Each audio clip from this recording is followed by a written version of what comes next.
So here we are, the weekend has rolled around pretty quick. There was still the dregs of last night's doings going on this morning when I came in at about 4:45. There was lots of people still staggering about the state of drunkenness. There was a big party not far from me in south-east London in one of the big parks as well. I noticed there was plenty of litter on the streets. Rafe, very good morning to you. Notting Hill Carnival today is the day it kind of kicks off generally, isn't it, the bank holiday Monday. But they don't seem to have had too much trouble so far, presumably because they arrested a bunch of people before it all started. Yes, well, it's early doors still. I mean, we still have a full day to go. My friends who live in the area call it Notting Hill Carnival, yes, and I think sure. in good measure. I'm sure. And as I always say, you know, in Florida, people board up their shops and their homes and flee their houses when there's a hurricane about to arrive. In Notting Hill, they do that when Carnival arrives. I've got a friend. Everything. I've got a friend who did exactly that and left London on sort of Friday morning, having boarded up his place, and he said we won't be back till Wednesday. By which time, hopefully, things will have returned to normal. What dreadful things you have to do. You know, you own a property in London, you know, one of the great cities of the world, and, you know, for one entire weekend, you can't live in it. And then you've got the joy of being elsewhere, looking on your door cam and seeing people urinating, having carnal relations or whatever else. It's terrible. It really is. So 140 people were arrested on day one of Nottingham, which means the numbers of people arrested have actually gone up by 40%. But they had a watch list, apparently, of more than 16,000 people. Well, you know, it's things like Notting Hill Carnival that make me think maybe we do need to have facial recognition technology, actually. And that's what they're using, isn't it? But I looked into a couple of years ago into how many crimes are committed at Notting Hill compared to other similar events. Yeah. I looked at the Platinum Jubilee, right, which is over the same weekend, same sort of weekend, same number of people. Notting Hill Carnival is 35 times more dangerous and violent. Yeah. You know, over 350 arrests that year, compared to 10 at the Platinum Jubilee. I know. I mean, there's no comparison. So they arrested 100 before it started, and arrested 140 on day one. And they said that they only reported, and that is their words, not mine, only reported 15 assaults on police officers. Well, that's quite a lot. Last year, I don't know if people realise this, last year more police were assaulted and injured at the Notting Hill Carnival than in the Southport protests. Yeah. And yet you had all the politicians decrying and deriding the Southport protests, yet they consistently downplay and ignore the violence at the Notting Hill Festival. Yeah. I think it's had its day. It needs to be taken off London streets altogether. Put it in Hyde Park, that's quite close to Notting Hill. Everybody says that that's a much better idea. But even better, bring it back to the community. Put it in Brixton and Burgess Park, take it to Hackney and Victoria Park there, have it ticketed, people pay money to go in, security fences around there, metal detectors, drug searchers, sniffer dogs, and have a safe environment. Because one day there will be a bad sort of crushing accident, because when you see the amount of people that are in the streets, and it's almost like they're all being kettled because there's too many of them for the space, basically. The police are genuinely fearful of a mass casualty event due to that very issue. Yeah. And look, the fact is, if any other event had this number of stabbings, murders, sexual assaults, violence against police, and the potential for overcrowding, it would be cancelled in a minute. It wouldn't be organised on an annual basis, would it? I mean, you wouldn't go, let's do it again next year. Great. Have a look at this. This is Met Commander Charmaine Brenier telling us how great the Notting Hill Carnival is. But we're there to make sure that we tackle serious violence, and obviously there are concerns around crowd safety. Our role there is going to make sure that we intervene for anyone who's coming to commit crime. It's going to be to protect those from serious violence, such as knife crime and violence against women and girls, and also to support the organisers into managing crowd safety. So last year there were 8 stabbings, and unfortunately and tragically 2 people were murdered. That is absolutely at the forefront of our minds as we enter Carnival this year. Our focus remains on tackling serious violence and taking lives off the streets so that we can deliver a safe and secure carnival. So it's not a great advert for the carnival this year, is it? So unfortunately 2 people were murdered, a load of people were stabbed, the police were beaten up.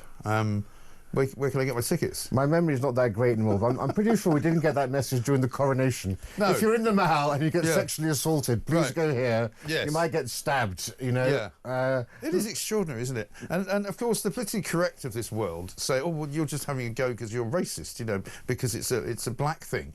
Well, it doesn't really matter whether you think it's a black thing or not. It's a dangerous thing, regardless of who's going to it. Look, it's two-tier policing in another form, right? Because this wouldn't be allowed. 7,000 cops, right? 7,000. It's a red letter day day for all criminals in East London and North London and South London, because they can act with impunity, knowing nothing's going to happen. But the fact is, if a St George's Day parade had this much violence attached to it, or a sporting fixture, in fact, last July when you had the European Championships, they had an exclusion zone in central London to avoid fans drinking and getting into trouble. But when it comes to Notting Hill Carnival, I'm afraid it's become a sort of a sacred festival in the Church of Diversity. Yes, of course. And it's a holy weekend, and so of course it's beyond. You can't touch the thing. No. We need to stop this ridiculous cult-like reverence. I said on Samara Gill did her first show on Friday night, and I went on there and said, you know, the thing about the Notting Hill Carnival is just not a British event. It's not British. You should have seen the outcry on social media. You know, absolutely disgraceful, racist. How dare you say such a thing?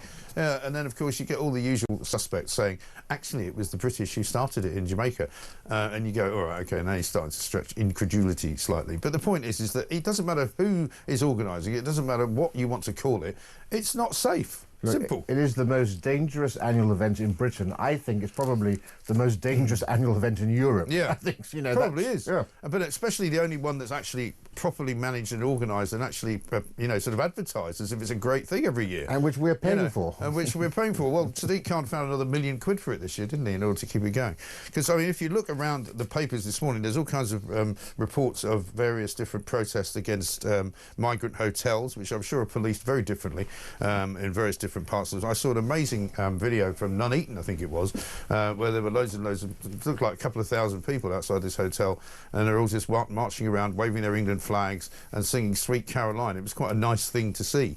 But outside the Britannia Hotel in Canary Wharf, that was going on as well. There was protests outside the Holiday Inn in Solihull in the West Midlands. There were, you know, parties and protests basically all over the country now, because Starmer is just getting it completely wrong, isn't he? Yeah, and it takes a lot to rouse the English. The English are the most tolerant people in Europe. Yeah. But once they're roused, my God, they're roused. And I've often wondered what it would take for the English to suddenly find their voice. I'm reminded of G.K. Chesterton, for we are the people of England that have not spoken yet. Well, they finally found their voice up and down the country. And it's so heartwarming to see this display of positive patriotism. Yes. It's free from all of the nasty elements of extremism you may see in Europe and elsewhere. Yeah. And it's just people saying, you know, we've had enough. These are our communities. We want to take back control. And it's families, by the way. And it's elderly ladies, it's families coming out to support it. Yeah. And anyone, of course, you're seeing that the left now try to associate this with far-right extremism. These are just decent people saying, we don't want this on our doorstep. Yeah. Well, the only problem comes if and when the left turn up to have a counter-demonstration where they're holding up signs saying refugees welcome. Well, that's all very well, but whenever you go and ask them if they're welcome in their own homes, they will say, oh, well, actually, I've got quite a small flat. There's not very much I can do. You know, it's the usual hypocrisy of the left because, of course, they don't want the refugees anywhere near where they live. They just want them everywhere else. But this is actually why we're seeing this change, because there are so many migrants that need to be housed. They're finally going into not just working class areas. And so now suddenly Middle England is waking up to the fact that the people they derided as gammon are just reacting to living at the coalface of diversity every day. So actually, in a way, spreading immigrants around the country it's motivated people to actually take a stand. Yeah, absolutely right. And an awful lot of coverage this morning. The inside pages of the Times have got, like Summer of 76, why Labour risks a repeat of the IMF bailout, March of Asylum hotels all over the place, reform calls for two-tier rights that prioritise British citizens. This comes amid other stories this morning, where apparently the hotels that are currently holding migrants are now being told that they're going to have to hold foreign criminals. They're going to have to take foreign criminals in because there simply isn't anywhere else to put them. And these might be people who have come from abroad with foreign criminal records, right? As front page piece in the Telegraph. Asylum hotel operators have been told to house foreign criminals, including arsonists. That's always a good idea, isn't it? Get a few arsonists into a hotel because there's not much danger in doing anything. Home Office documents provided to firms arranging accommodation state the facilities must, in their words, acknowledge and agree that some residents may be ex-foreign national offenders released on criminal bail. This is an absolutely remarkable story. I mean, now we know really what's going on inside these hotels, but it's even more insane. It says that these hotels are warned that housing arsonists may lead to higher insurance premiums. Well, really, Sherlock. Really? That's great. Also, if you're going to be housing ex-offenders, you may need more robust furniture. I mean, this is an absolute lunacy. What are we doing here? We also find out now that it's proving hard to deport many criminals and many people because their home countries are taking up to a year to actually send over the paperwork. Right. Egypt, Eritrea, these sorts of places, not Eritrea, but Egypt and other places are proving extremely difficult to do this. And so whilst we're waiting for their embassies to send the paperwork, we're footing the bill. I know. And they're going into these hotels. Well, this is the trouble, isn't it? Because, I mean, what Yvette Cooper was saying over the weekend is that they're trying to slimline the system by which people who, once they are denied asylum, they're kicked out of the country as opposed to kept here and going through an appeal process. And so they're saying that, we're going to try and get it right the first time. Well, that's going to mean deporting loads of people, isn't it? Except they won't do it. No, I'm glad to see. I think tomorrow Reform are coming out with their proposals, which include the real sorts of proposals we want to hear. You arrive there, you will be arrested and deported.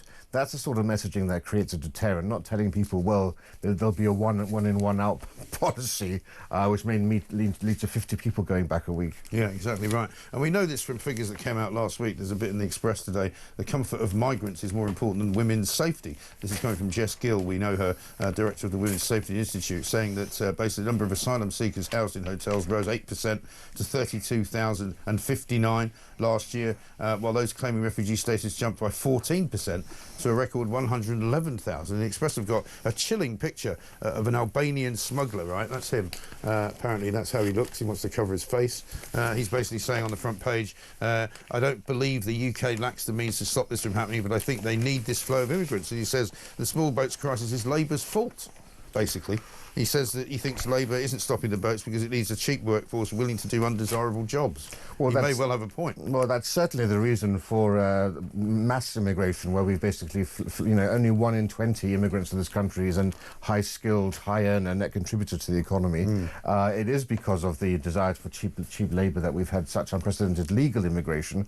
But in terms of illegal immigration, it's just incompetence and an unwillingness to tackle the issues in the way they need to be done. Right. It's only now, in the 11th hour, 1 minute to midnight, that we're finally seeing some robust policies being considered. This should have been done 5, 10, 15 years ago. Yeah, totally. The Home Office, who are consistently trying to catch up with their own bad record, have put out a new video, though, so this may make you feel a little bit more at ease with how they're dealing with the problem. Have a look.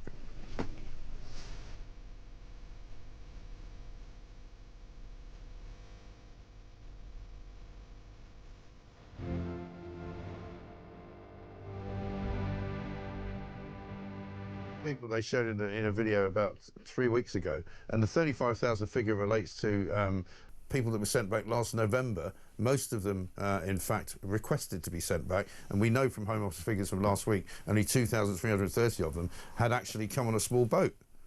Yeah, well, this is right out of the Tory playbook too. Talk tough, get the headlines, seem as if you're doing something, but when you look into the details of the facts, far from the case. Nothing at all. 51,318 have come since Starmer got in, right? 2,330 have been sent back.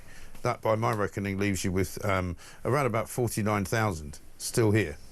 Yeah, and it's quite a big number. A record 111,000 people applied for asylum during the first year of Labour coming to power. Yeah. I mean, and there's been an increase in the number of people in asylum hotels since Labour came to power as well. Yeah. They talk about the number having been halved. Yeah. That happened under the Tories, the number of hotels that were closed down. They've been going up. It's a complete shambles. There's no deterrent. We all said before it happened, smashing the gangs won't work as a deterrent. The evidence is clear. You even have former Labour Home Secretary Lord Blunkett saying Labour has lost control of this issue.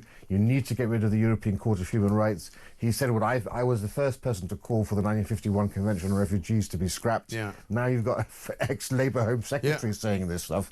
Everything that we were saying, we were ridiculed for, we were called extremists 5 years ago. It's now become platformed and mainstream by centrist parties. Yeah. It's all far too little and far too late. It really is. And unfortunately for Keir Starmer, front pages, and he hates this because one thing he likes to be thinking of is that he rules by YouGov poll. And here's a YouGov poll which is as bad as it can get. 71% of voters believe the Prime Minister is handling the asylum hotel issue badly, and that includes 56% of Labour voters. So, I mean, even his own party have had enough, right? And this is all kind of ratcheted up, hasn't it, since the High Court ruled last week that Epping, that hotel in Epping, the Bell Hotel, was now going to have to kick out all of the residents that they've got there and move them somewhere else. As far as I know, there's an appeal process going on, and so they haven't been moved yet. And only Labour can snatch defeat from the jaws of victory, because you would have thought that the courts ruling on Epping would have taken that decision out of their hands. Right. The public are in support of this, so they would say, well, the courts have decided, we'll go with the courts. Right. That's a vote winner. Instead, they're going to be appealing the court's decision to keep these migrant hotels. Now, of course, what they should be saying is we're going to create refugee camps. That's precisely what you want to have, ex-RAF bases, instead of which, no talk about camps. The hotels are going to be closed. They're simply going to move people in next door to you in these HMOs, houses of multiple occupation, opposite your child's primary school. It's one thing to have people in a migrant hotel on a golf course on the outskirts of town. It's another when they're living right next door to you. And unfortunately, that seems to be the plan that Labour has. Yeah, unfortunately so. Let's just check in with Yvette Cooper's Twitter account, because, of course, she did promise us that we were going to have regular updates. And once again, we don't seem to have any. That Home Office video, the new one we just showed you, was first put out on the 7th of August. So literally at the first week of this month. We're now into the 4th week of this month, and nothing's changed. There's been no update. We haven't been told what's happened to the people who were detained, who were supposed to be being returned. They obviously haven't been returned, otherwise we'd be told about it. So it's a stalemate. Irregular migration means irregular updates, I think. I think irregular. Well, as I keep saying, it was suggested to me that Halley's Comet is also irregular. It's once every 76 years. That doesn't make it very frequent, but there we are. It's 21 minutes past 6. We've got plenty more to do. We'll talk a bit about Prince Andrew. Angela Rayner, of course, back on the front pages, because she seems to have managed to get herself a third home for 700,000 quid somewhere down near Brighton. There she is, posing in a dinghy on the Channel, bizarrely, with somebody who is rowing. She's like the Queen of Sheba, isn't she? She's great. This is Talk. Back up.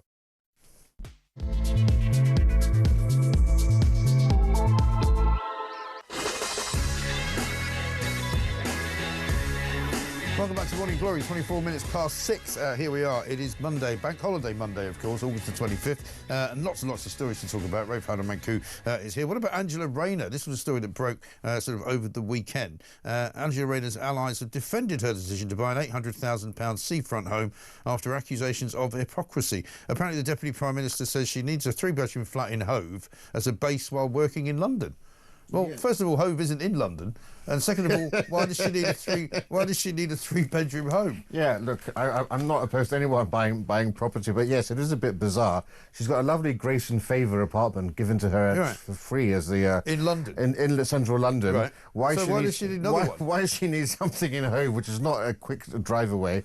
But also, you know, we hear so much about the crisis in coastal towns because of people buying second homes, not living there. This property is going to be empty for more than half the year, and when you've got local facilities and shops and restaurants closing down because people can't actually get properties in these areas, no one's talking about that sort of thing. But yes, this is her third property. You remember when John Prescott was Deputy Prime Minister, he was called Two Jags. Yes. I hear she's now being called Three Pads. Three Pads, exactly right. Well, Priti Patel said one rule for this condescending, hypocritical Labour minister, and a totally different set of rules for the hard-pressed, tax-paying, silent majority of Britain. Because the question about hypocrisy arises because of whether or not there's a premium on second homes in terms of council tax, and whether some local authorities will charge an awful lot more. And because this is technically her second home, she should be paying a lot more on it in terms of council tax. It depends on whether she... it is understood, they say, that Ms Rayner would not be renting out her Hove property or listing it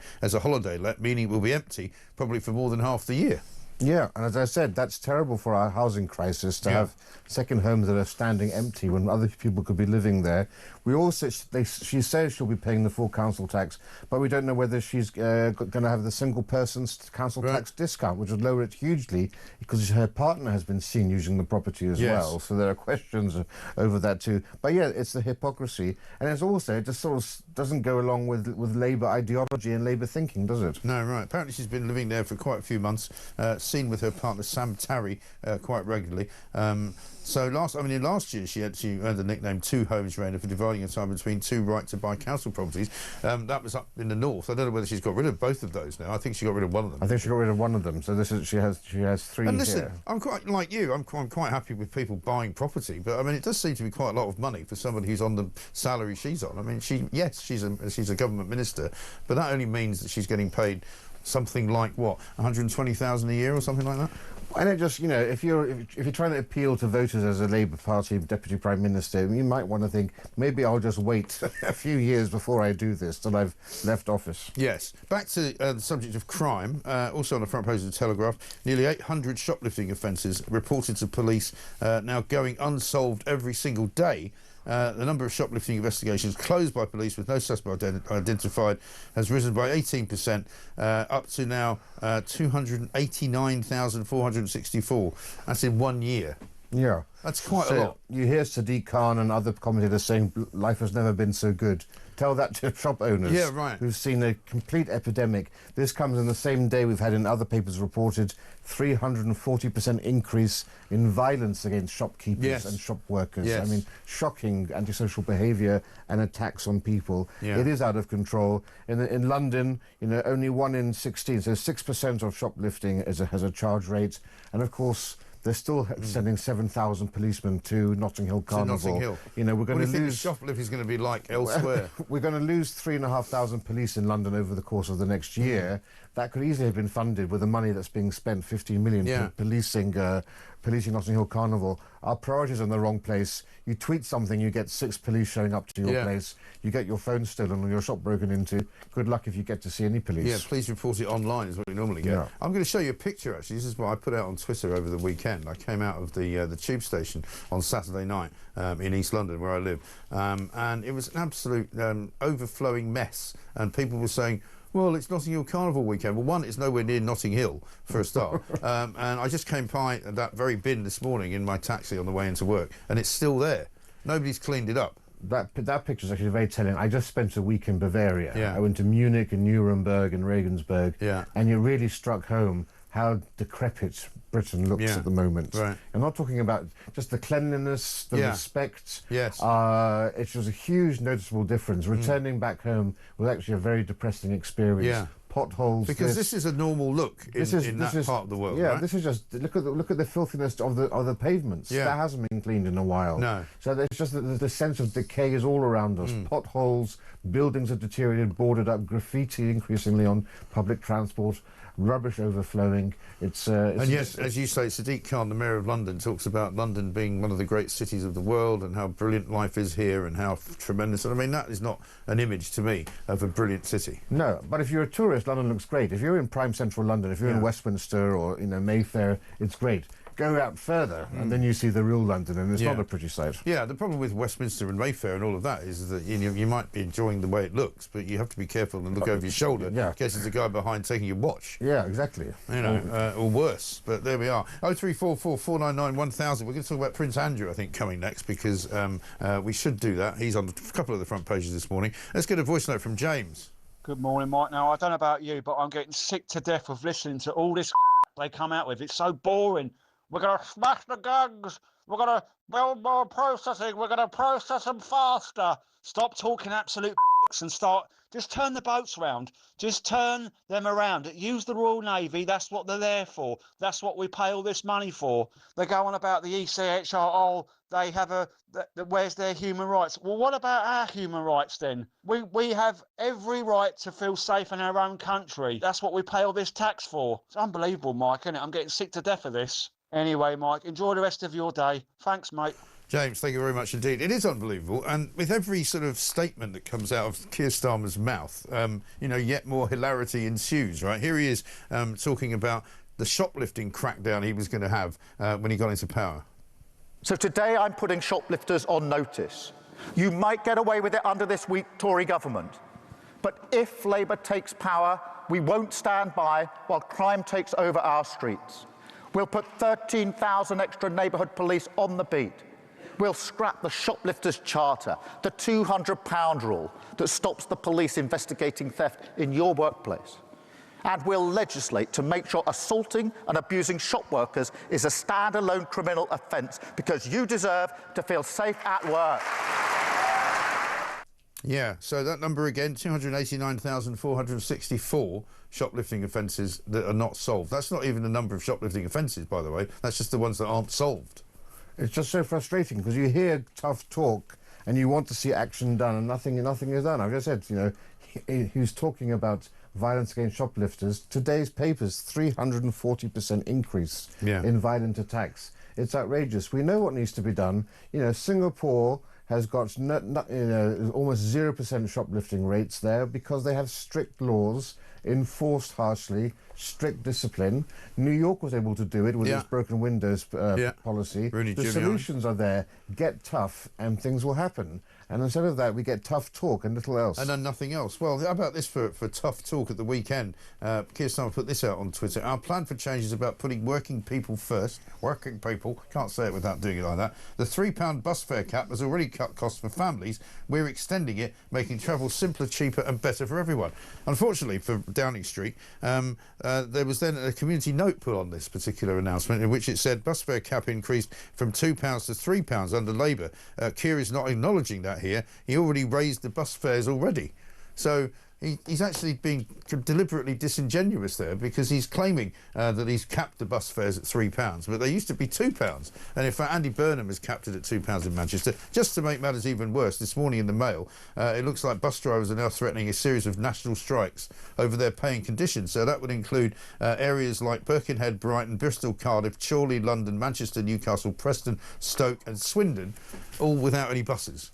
So that's how brilliantly he's helping working people getting on the bus. And it's a real disaster in those areas because they have limited public transport as it is. Yeah, exactly. It's one thing in the bigger cities, but it's a complete shambles. But thank heavens for Elon Musk and community check notes, you know, because at least none of the spin they may get from favourable newspapers. But would you not think, if you were running the Prime Minister's social media account, that might happen, if it got community noted, you might actually take it down?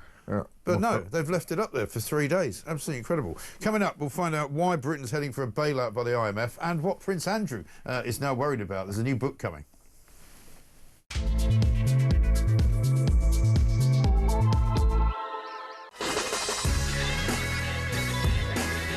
Welcome back to Morning Glory, 6:36. I'm Mike Graham. It is Bank Holiday Monday, of course. It is a March the 25th. Monday, August the 25th. I mean, not to say Marchful. Prince Andrew on the front pages, though, Rafe. Andrew facing bombshell new Epstein book, front page of Daily Mail. The Sun has got Virginia's Revenge from Beyond the Grave, which it kind of is, isn't it? Yes, I mean, you know, he may have been forgiven for thinking that now that she's dead, the stories would stop. Unfortunately, far from it. We just had out earlier this month a devastating biography against him, which really pulled no punches and portrayed him in a very unflattering light more broadly. And now the memoirs upon which Virginia Giuffre had been working right up until the time of her death. She finished the 400-page manuscript before she died, with instructions that it was to be published even in the event of her death, and it's going to come back again to hang like a millstone around his neck. And the book aims to shed light on the systemic failures that allowed the tracking of vulnerable individuals across borders, and she wants this truth to come out. But of course, this is extremely bad timing. We just had yesterday the royal family were at church at Balmoral, with one notable exception. Prince Andrew was essentially not invited to that, and he was seen driving off in the opposite direction. So he's still very much in the wilderness.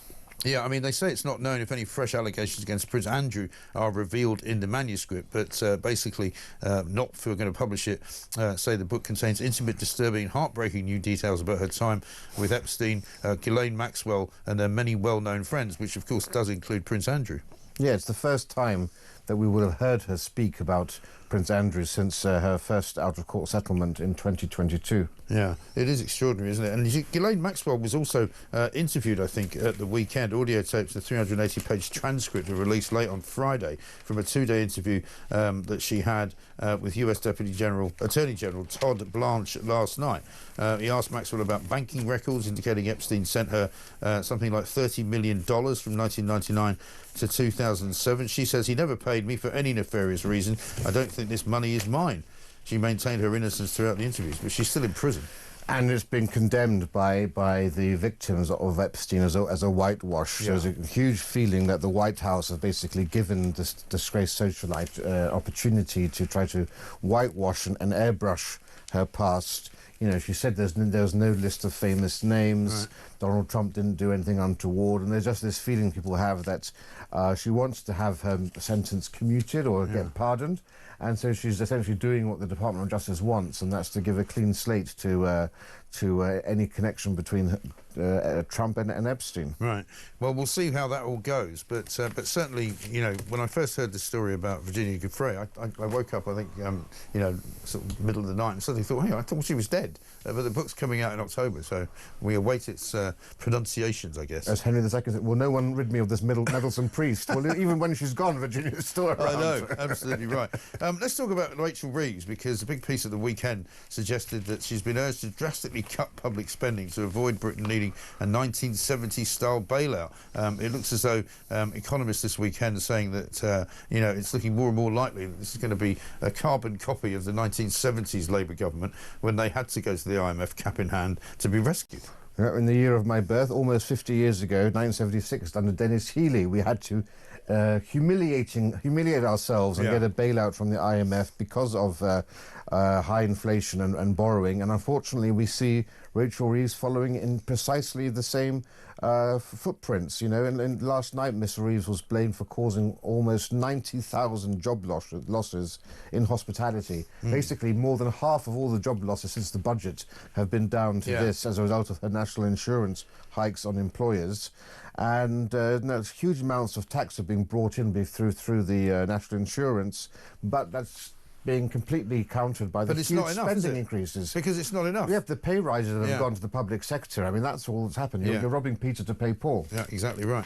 And borrowing costs have absolutely, you know, steamrolled it upwards. And experts say the toxic combination risks a repeat of the Dennis Healey crisis, as you quite rightly say, in 1976. Andrew Sentence, a former member of the Bank of England's Monetary Policy Committee, says Rachel Reeves is on course to deliver a Healey-style 1976 crisis in late 2025 or 26. Like Healey, she has massively boosted public spending, borrowing and taxes, fueling both demand pull and cost push inflation. Unless policies are reversed, we are heading for an economic crash.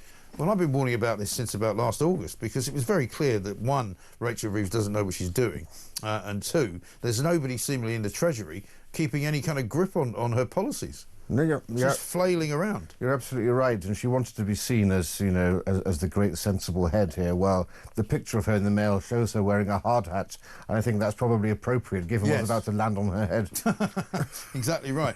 But I mean, another blow for the economy is the manufacturers, and they, once again back again to Starmer's, you know, sort of empty-headed boasts. You know, he claimed that he had got an amazing breakthrough deal with the United States of America, but it turns out a load of British firms have now been hit with surprise US tariffs on more than 400 products that we didn't know were coming because he didn't know about it. Yes, so this is essentially because these items have elements of aluminium or aluminum, as they call it, and steel within them. And so because these products have metal in them, the companies in America, the steel bosses, are insisting that they get the full tariff, the same tariff that we were supposed to have lost. So again, it just goes to show how full of holes this deal was and how badly it was put together. It was done in a hurry, just so that Starmer could again get a newspaper headlines. Yeah, I know. Well, he claimed he had the deal before he had the deal, and it still seems as though he doesn't have the deal. It's quite a good quote from Andrew Griffith, the shadow business secretary, who says Starmer's tiny tariff agreement turns out to have more holes than one of Donald Trump's golf courses, which is not a bad line, you have to say. But yeah, it's all things like JCB diggers, Chive motorbikes, all kind of different sort of, as you say, steel made, you know, pieces of kit in one way, shape or form. And again, the government just doesn't tell the public the truth. You know, people wonder why they're so unpopular in government. They're so unpopular because they tell a load of lies all the time. And I'm just remembering Andrew Marr on another station when he said, well, now we have the serious people in control of the government. Yes. And everything we have talked about today just goes to show you how unserious and shambolic and incompetent they are. He's a very unserious broadcaster, in my view. The one from Professor Jagjit Chadha, until recently head of the National Institute for Economic and Social Research, he basically said, I'm in in a world in which I can now imagine this bailout happening, and we will be bereft in that case. We will not be able to roll over debt. We will not be able to meet pensions payments. Benefits will be hard to pay out. So technically speaking, you could actually physically run out of money. So that, you know, if you are waiting for your pension check, you won't be getting it. If you're waiting for your welfare check, you won't be getting it. And actually, it's a massive story, this. And it's far worse than the 1970s, potentially, because of the demographics of this nation are very different. Yes. And there's a lot more people here as well. The opportunity for growth, the amount of benefits that people are reliant on right now, the low productivity levels in this country, we are actually much less prepared for weathering this sort of a storm, particularly, of course, after the furlough scheme, after quantitative easing inflation, after we had the all the other shocks that we've had recently in the 2008 crisis. We're in a much more fragile position than in the 70s. And we have no manufacturing base whatsoever, really, and so we don't really have the capability to suddenly up production and suddenly make more stuff and sell more stuff and thereby boost the economy. All we've got is a sort of service economy, which is being battered by taxes. Yeah, and AI, of course, is going to be devastating for the service industry much more than for other industries, particularly in finance. Right. So much of our economy is based upon financial services, and so much of that high-skilled stuff can be done by AI. So actually, this is all stuff coming down the pipeline, and I don't think we're prepared enough for any of it. No. Well, there's a story in the Times saying in business that basically hospitality has lost almost 90,000 jobs in the past 9 months. Just under 89,000, according to an analysis by official jobs figures at the UK Hospitality Lobby Group. More than half of all jobs have been in the industry, based on an estimated 165,000 job losses reported by the Office for National Statistics. And these are all people who will now be on some kind of benefit. And those jobs were lost, those 90,000 jobs primarily lost because of Rachel Reeves' National Insurance hike, right? So over half of the jobs lost under Labour have been because of Rachel Reeves. Yeah, I know, it's absolutely shocking and shambolic. It's 6:45. Coming up, we'll talk some more about the warm weather, because it's going to be a lovely day today, apparently hotter than Morocco, according to the front page of the Daily Star. And also why more cancer patients have opted to go private, simply because the NHS is not fit for purpose. This is Talk.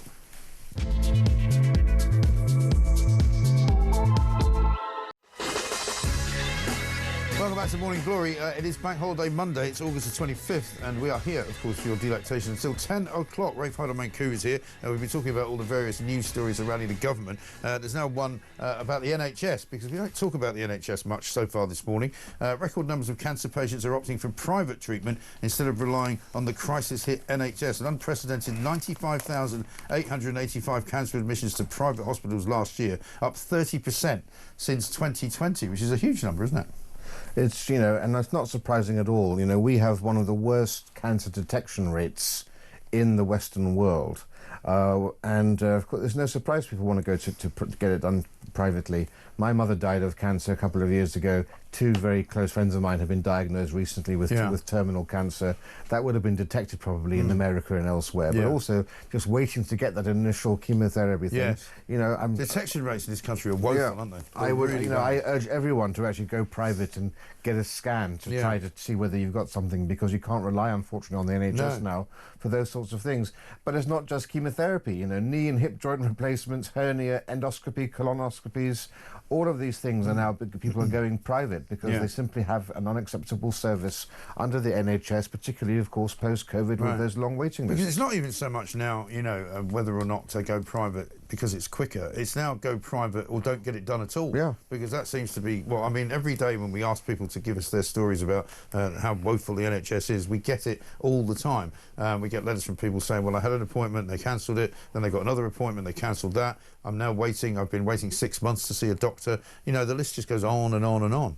Some people waiting 2 years sometimes. Well, there are now a record 8 million Britons with private health care. And that's because only 2/3 of patients now start treatment within 2 months of receiving an urgent referral. It's awful, absolutely awful. Let's get a voice note from Hev. This is on the small boats. Good morning, Mike and Rafe. Nice to see you on this beautiful, clear day. Yes, I can see the channel from my bedroom window. It is looking absolutely gorgeous out there. You can see the boats that are already taken off from over the channel. It's that clear. You can see the dogs on the beach, and you can even see the fleas on the dogs. Well, you must have a very good telescope or some very good eyesight, that's for sure. But people are saying already today that there was a reason why there weren't any increases last week on the small boats crisis in terms of numbers, because there was an easterly wind, apparently, which makes it more difficult for the crossing to be made. Apparently that's now switched, so we will now be back to, 4, 5, maybe 700 arriving in one day. But we've got this new deal with the French, right? Oh, yeah. They're supposed to be slashing boats, pulling them back. This is now going to be the test. This weekend and the rest of September will be the test to see whether the French are really going to do what the Belgians will do. The Belgians will go into the water, stop the boat. Which they did manage to do successfully, didn't they? And so no one's leaving from Belgium, really, to come over. They're coming from France. Yeah. The French Union said it's too unsafe for us to go into the water. That's supposed to have been dealt with by Macron and Starmer when they last met. So this is going to be the test to see it. Well, incredibly, in the Times today, they've said that Yvette Cooper has got several new plans to introduce, including, and I don't quite understand the point of this, placing adverts in France, presumably in French newspapers, highlighting a one-in, one-out treaty, which will send small boat migrants back to France in exchange for those with the right to come to the UK. I mean, it's such a stupid idea anyway. Why would you advertise it to people who are now going to come to France in even greater numbers? Advertising good policies is great. I've argued for it for years. We need to let people know. The Danes do it very well. But you've got to advertise a meaningful policy, not some Mickey Mouse ridiculous policy like the one-in, one-out system, which is no deterrent. Even we don't understand it fully. How are you going to expect somebody on the beachside? I mean, here's how I think it's supposed to work. If you're, if you've got somebody that you know in the UK, basically you don't have to worry about getting on a small boat anymore. You just have to wait to be brought here by Border Force, because you'll be allowed to come here and claim asylum on the grounds that you know some people. So surely more people will come to France now than ever. I mean, tomorrow Reform's going to be unveiling its platform, which says basically, if you arrive here, you're going to be arrested and deported. Now, that's the sort of policy you can advertise. People will understand that. Arrive here, arrest, deportation, no hotel, camp, those basic concepts people will understand. A real hostile environment messaging, that works effectively. This sort of nonsense is completely ineffectual. Yeah, it really is. And completely and utterly hopeless. Let's talk about Gen Z, because they're on the front page of the Times today. Young adults are increasingly looking for traditional office jobs as they've become unhappy while working from home. Apparently, despite the fact they wanted to work from home because it felt a bit unsafe coming into the office during COVID, now they're all getting lonely. Yeah, 40%. Well, you could have told them this, couldn't you? 40% of them say they feel lonely because of their work things. And what is really funny here is loneliness is particularly high among young adults who pursued careers as social media influencers. Well, what a surprise. If you're pursuing a career as a social media influencer, loneliness is the least of your worries. Yes, exactly. Yeah, but knock me over with a feather. Basically, 8,000 adults who did this survey for Bupa found loneliness is particularly high, as you say, in those particular media careers. Nearly half of them said working alone made them lonely, and 1 in 3 said they were planning a return to full-time traditional employment in the next 5 years. Problem is, there isn't much full-time traditional employment because so many people have spent so long trying to sort of lobby for a 3-day week or maybe a 2-day week in the office, or maybe certainly no more than 4. Most people, I mean, Fridays now in London are practically deserted. Yeah, exactly. There's hardly anybody here. I went out on Friday sort of late afternoon, and I was walking back home sort of through various parts of the city around here, and all the pubs were completely empty. Yeah. Completely empty. It was a beautiful Friday afternoon. There's nobody working. I used to love the sound of people after work on the streets outside pubs, and it gave their life and an energy to the city. But even if you look at in London, at the Elizabeth line, in rush hour on a Friday morning, completely empty now. But there's a lot of merit to this article. I have a friend who's begun an internship after doing 5 years at university in computers, and basically the internship is working from home. Right. So you're not learning from anybody on the job. I mean, the internship is supposed to learn from other people. That's the whole point. And what's the point of doing an internship on your own? Yeah, basically this is it. It's insane, isn't it? 45% of young adults said they were considering moving to roles that provided more social interaction, compared with 27% of workers offenders in all age groups. Because that's the other thing. I mean, if you've got a young person working in a city, more than likely they're probably not rich enough to buy themselves a place, so they're probably sharing a property, they're probably sharing a flat with some people, which is not a particularly pleasant way to spend your time. Older people, of course, who have got a bigger house, maybe in a garden, are more happy to work from home. They don't mind because they've got some, more than one room they can sit in. Well, just the same as in COVID, right? For some people, COVID was glorious. They could sit in the garden and everything else. For others, they were on the top floor of a council development, sharing it with other people, or indeed with a single parents trying to deal with it all. Yeah. But you need to, we are interactive people, and, work is about bonding with people. It used to be, of course, that most people, before social media, found their love life in the workplace. They got married to co-workers. Of course. How can you do that now? Basically, you're in your underwear during Zoom calls. I know, absolutely shocking. One story we haven't yet done, actually, is this one on the front page of The Guardian. Ministers are going to legislate next month to abolish short prison sentences. So don't worry, if you are going to commit a crime and you are going to eventually be sent to prison, there's a pretty good chance if it's a short sentence, you won't ever have to go there. Yeah, this is complete. What is the logic of this madness? This is complete insanity. It's worse than that. They said instead of going to prison, you'll be stopped from going to football matches. Yeah. You won't be allowed into the pub. Ah. Now, how on earth can you... Who is going to be enforcing this? Yeah. Are you going to have pub landlords right. with a huge roster of faces there? Yeah. Guess who or something like this? I mean, it's... Well, maybe this is their plan, that they're going to try and introduce this facial recognition thing everywhere, so that when you are... But even then, if you've got a facial recognition camera at the front of a pub and somebody goes out, some big alarm goes off, who's going to be the one that tells the miscreant you can't come in? Plus, also, if Christo does anything wrong, I will get the blame, because usually we get confused for each other all the time. So. That's not a good thing. Shabama Mahmood, the Justice Secretary, is obviously behind all of this. This is another woman who seems woefully unprepared for the job that she's got and woefully incapable of actually doing it. She says that she's very sure that the changes have to be implemented quickly before prisons have another capacity crunch next summer. Well, just deport all the illegal... Well, there's 12,000 still in there, right, that we still haven't deported. Yeah, deport them. There is space there if you want to have space there. Now, here's another brainstorming idea for you. Yeah. Why don't you release all those pensioners and carers who'll be put into prison for tweets that they've put Yes, that's a good out, idea. The bill will end short sentences of less than 12 months, barring exceptional circumstances, right? Ministers argue these are counterproductive and a driver of more crime. I don't understand how you drive more crime by putting people in prison. You lock people up who commit crime. Surely that's a good thing. And get tough on crime, get tough on the causes of crime, and you will stop crime. I mean, this is back to basic stuff. And as you say, community punishments such as seizing assets. Well, if you haven't got any assets, that's not going to work, is it? Introducing bans on travel, driving, and as you say, attending football matches. I mean, they're going to actually assign jobs to offenders as well, it says. They can have them filling potholes and removing graffiti. Well, that I like. I've always supported the chain gang. Chain gang's fine. Bring it back. Get people actually contributing to society rather than playing computer games, whatever they do. Yeah. Get them cleaning graffiti, cleaning up. We were talking about how decrepit our streets look. Yeah. Get them into action. Give back to the community. Put some litter in some black plastic bags and take them down the dump. That would be a start, wouldn't it? Yeah. Absolutely incredible stuff. We know you're out. We know you're out there. We've got lots of messages to tell you about. 0344 499 1000 is the number to leave a voice note. Of course, you can call us on that number as well. You can text us on 87222, and you can find us on X and Twitter at TalkTV.